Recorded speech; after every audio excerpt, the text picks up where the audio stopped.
Bu ayın çoxlu əməlləri var, çoxlu bu ayla bağlı tövsiyələr var, amma bunların hamısı ilə içində bir neçə məsələ çox mühümdür ki, orucla yanaşı, biri də insanın bu ayda istiğfar etməsi və tövbə diləməsi. Yəni, dolayısıyla bu ay özündə bu istedadlara malikdir. Biz bu ayda xüsusi olaraq tövsiyə olunub oruç tutaq. Yəni, oruç tutmaq əslində insanı təqvalı durma, insanın bütün hər mənada vücudunun optimal şəraitinə gəlib düşməsi baxımından çox önəmli bir məsələdir.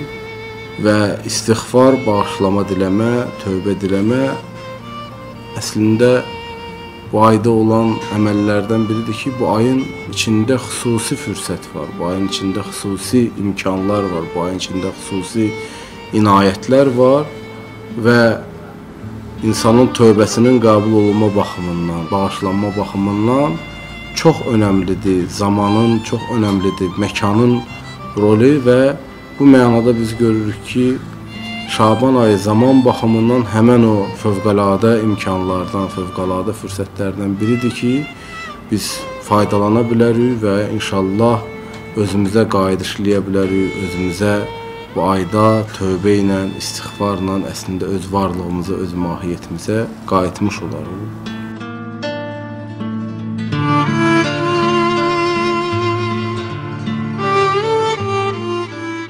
İnsanın yüksəlişə getməsi üçün, islahı üçün önəmli məsələlərdən biri şükürlə yanaşı, önəmli məsələlərdən biri öz əslində varlığına qayıdışında, öz varlığının inkişafında önəmli mövzulardan biri inancımızın məntiqində tövbədir.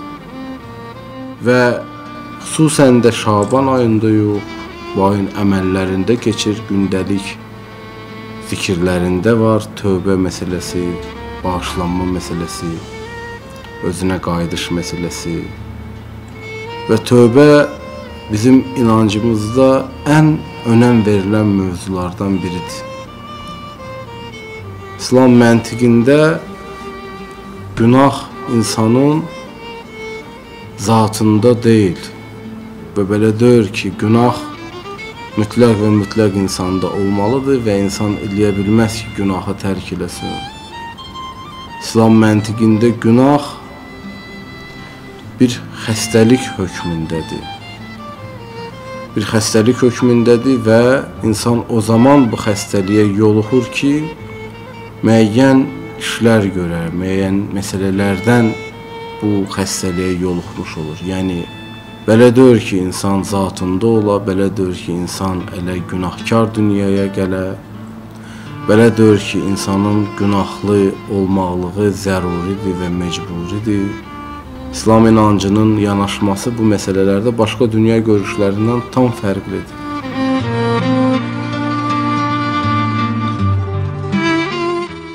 Başqa inancılardan tam fərqli. İslamın yanaşması budur ki, əvvəla insan dünyaya günahsız gəlir, pak gəlir. İkincisi, günahlı olmaq belə deyir ki, onun zatındadır və bu cürdə olmalıdır. Xeyr, ona görə günah eləyir ki, müəyyən məsələlər var, müəyyən mövzular var, onları doğru eləmir, onları düzgün yerini yetirmir, onlar səbəb olur insanın nəticədə gəlib günaha yoluxmasına, gəlib günaha sahib çıxmasına. Əmir əl-Möminin əleyhissalam buyurur, günahlar xəstəlikdir. Onların dərmanı Allahdan istiğfar, bağışlanma diləmək və şəfası bir daha o günahı etməməkdir. Yəni, insan bu cür eləyir ki, bir dəfəlik o günahı tərk eləmiş olar.